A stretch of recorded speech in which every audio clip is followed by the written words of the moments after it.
Birdy and the Other Bird. Hello, this is Jana, and welcome to Story Nori. Birdy is a rather special crow who can talk. He's befriended a boy called Jake, who thinks that Birdy is unique, a true one-off. Until... well, listen to the story and find out. And at the end of the story, we have a bonus, an excerpt from our friends at the Stories, Science and Secrets podcast.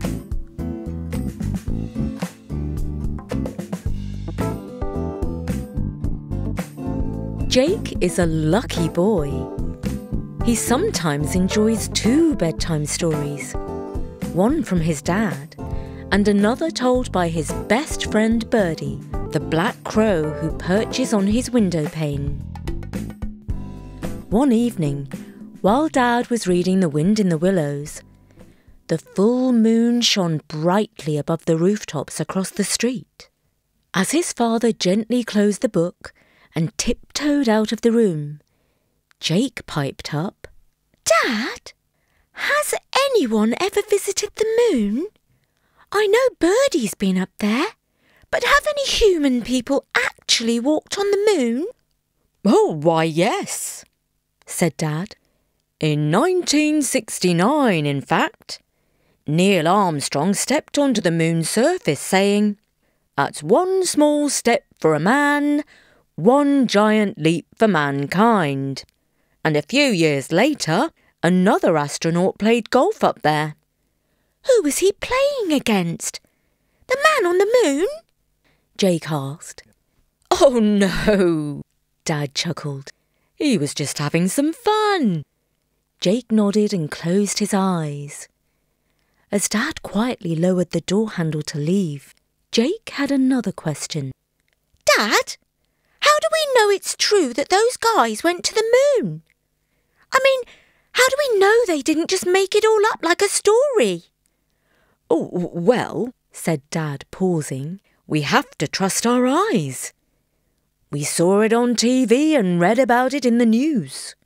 But actually, some people think it was all staged in a TV studio."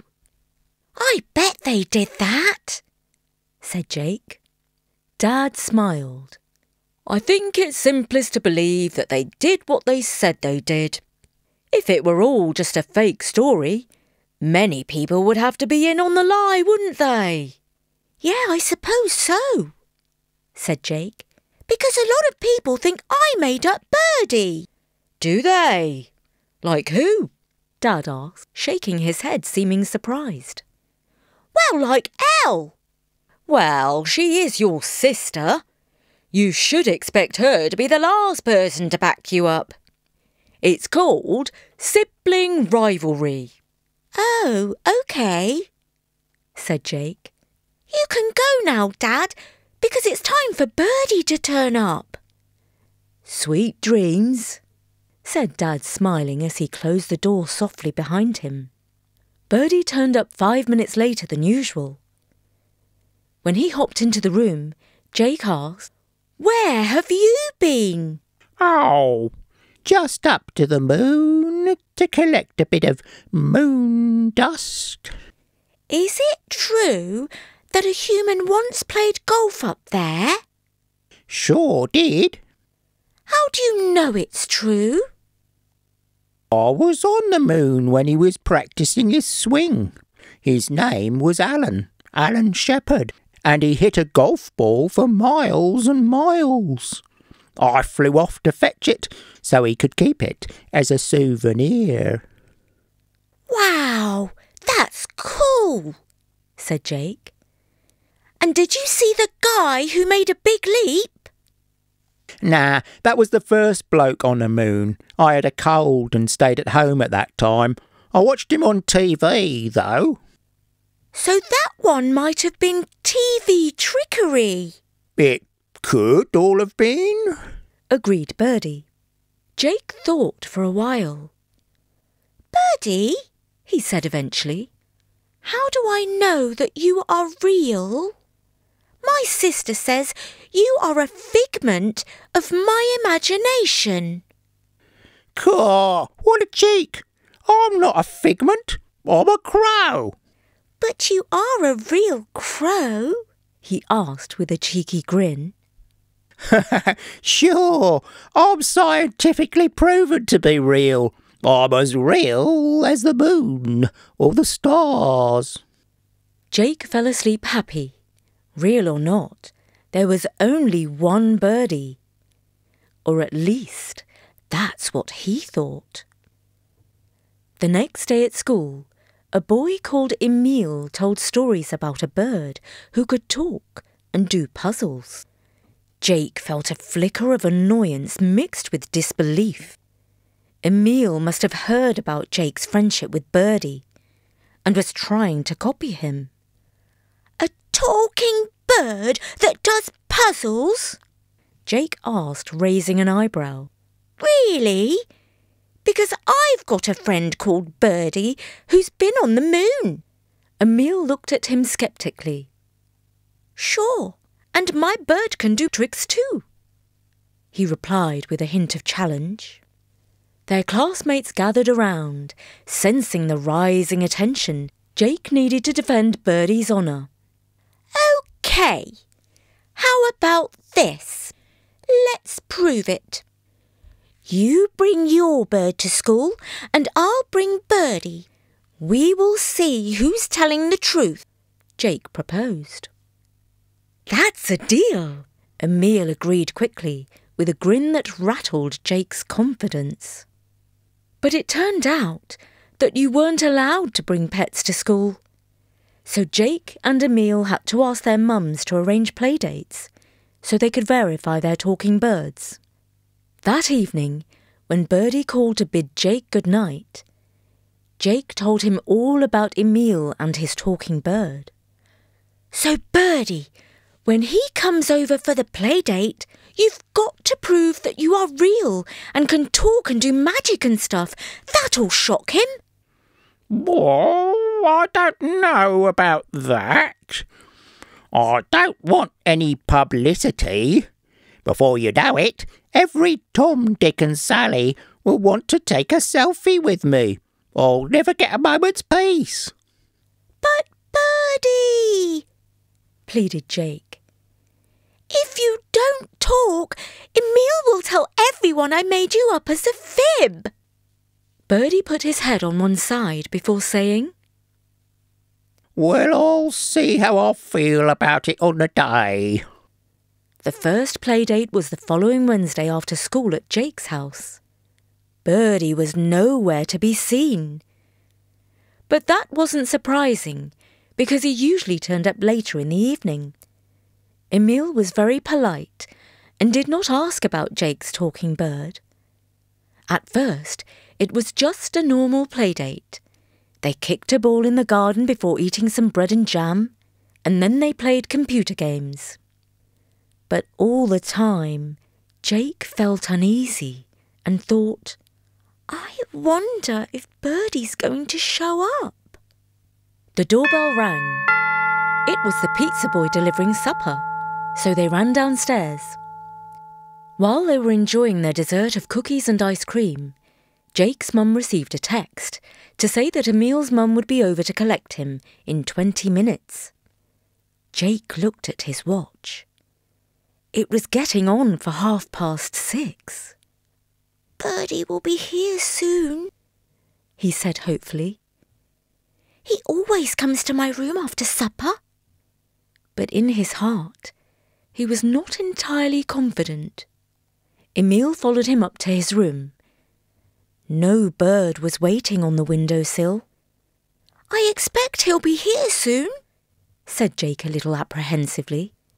Emile nodded. They decided to play virtual toboggan while waiting for Birdy. Jake handed the VR goggles over to Emile. As soon as the headset slipped over their eyes, the world transformed. They were thrust onto the snowy mountain course, the cold wind virtually whipping against their faces as they navigated the toboggan at breakneck speeds. Each twist and turn of the course was both terrifying and exhilarating. So it was only when they reached the bottom of the mountain that Jake removed his headset. His reality returned to the bedroom, and at last he saw his friend waiting for him on the windowsill. Birdy! He called out. Caw! Responded Birdy. Birdy, this is Emil, the boy I told you about. Can you show him how you can talk?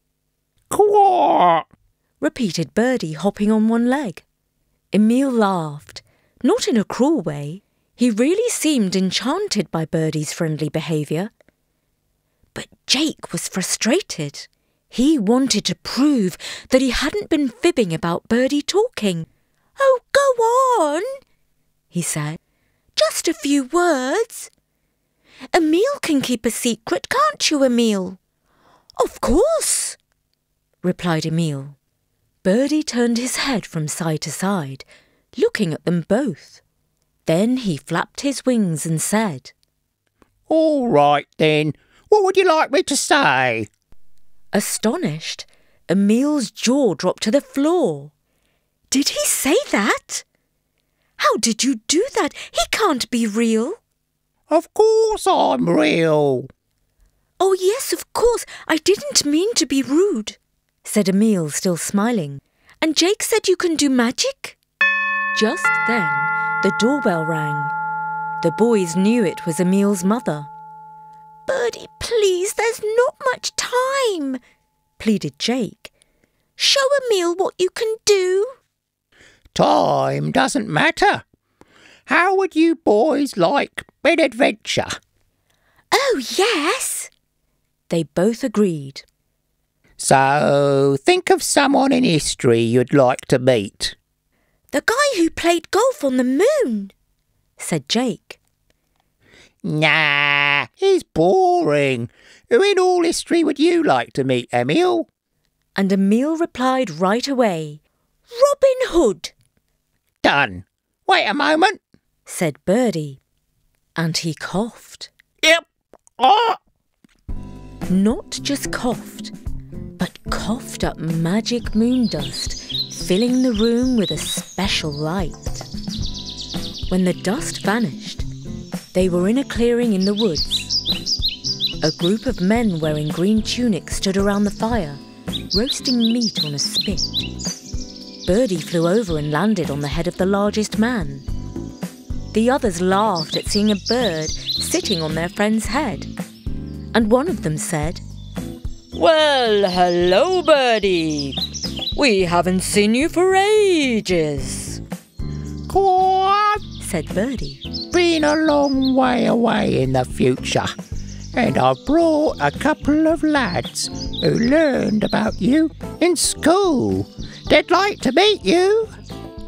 Jake and Emil walked over to the fire. Are you really Robin Hood? That's how I'm known around here, replied the man. And that's Little John, exclaimed Jake. Did you know that you're even more famous where we come from, hundreds of years into the future? Nope, we didn't know that, said Robin. But Birdy always has something new to teach us. Now, what can we do for you two lads? They both thought. Oh, I know, said Jake. Can you teach us to shoot a bow and arrow like you do? Of course I can, said Robin. His long bow was leaning against a tree. It was much taller than Jake or Emil. I don't suppose this will do, he said. But fortunately, I made a smaller bow for Marion. Will you fetch Marion's bow? And Friar Tuck has a small bow too. Go and find his. The bows were just the correct sizes for the boys. Robin showed them how to fit the arrows. Will Scarlet helped Jake, and Little John steadied Emil's aim. Even though they were small bows, it still took all their strength to bend them. They were aiming at the trunk of an oak tree.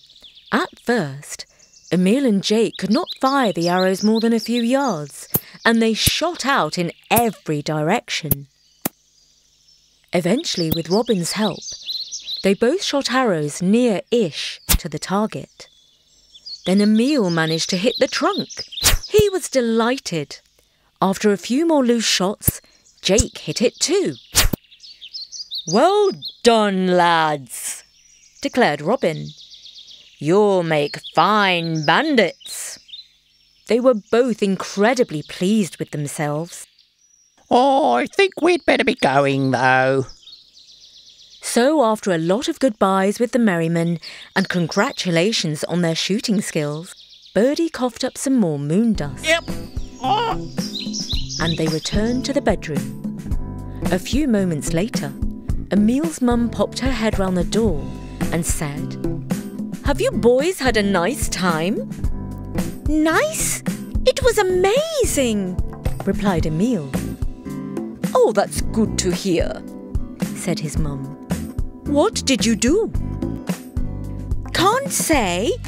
It is top secret. And in any case, you wouldn't believe it was true," said Emil. "Well, okay then, Mr. Secret. It is time to find your bag and get going. We'll see Jake on Wednesday at our place."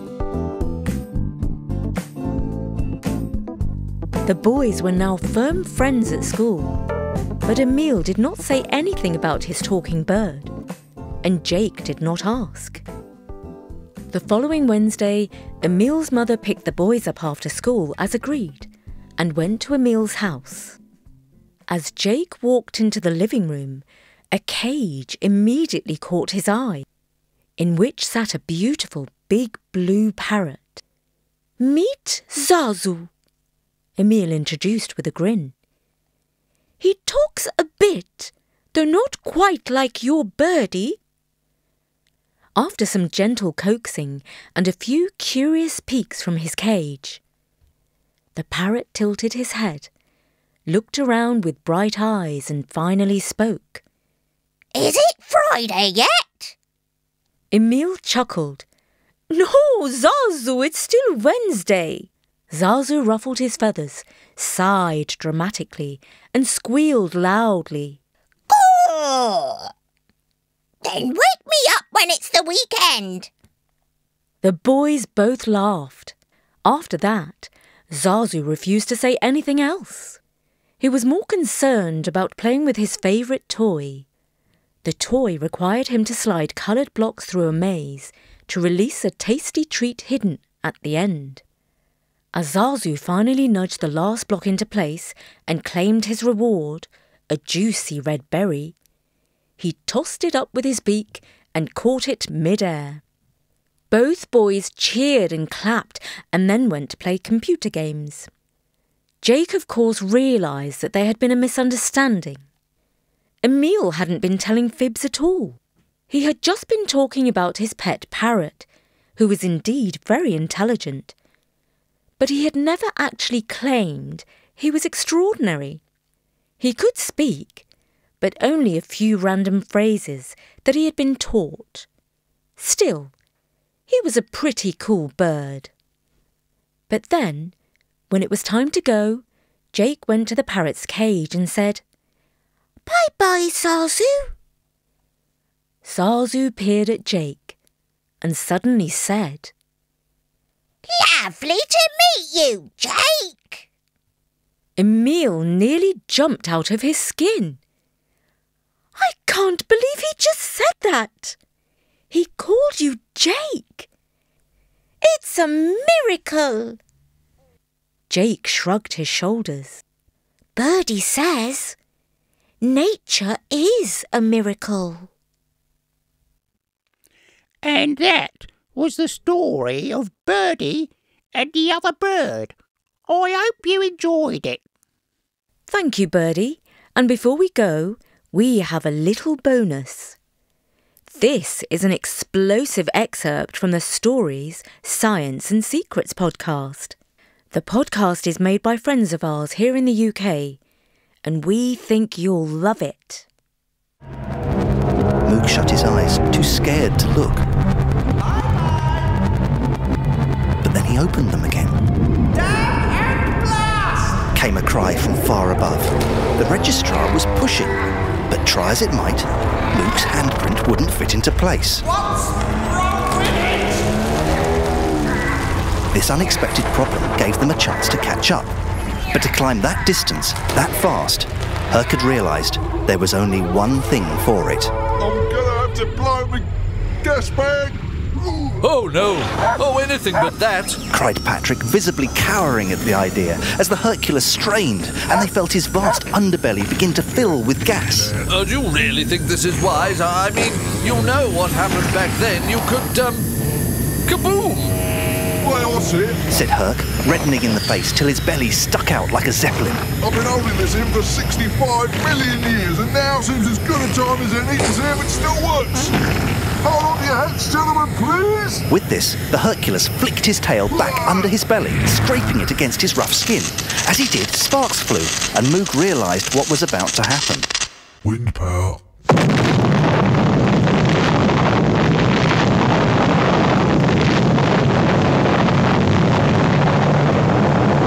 The sparks ignited a great mass of gas as it blasted from Herc's belly, and with a massive roar and a jet of flame, the huge creature shot upwards like a rocket.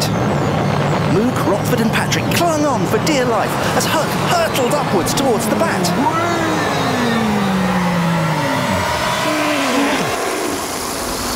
Better out and in. Said Herc as they came to a halt just below the bat.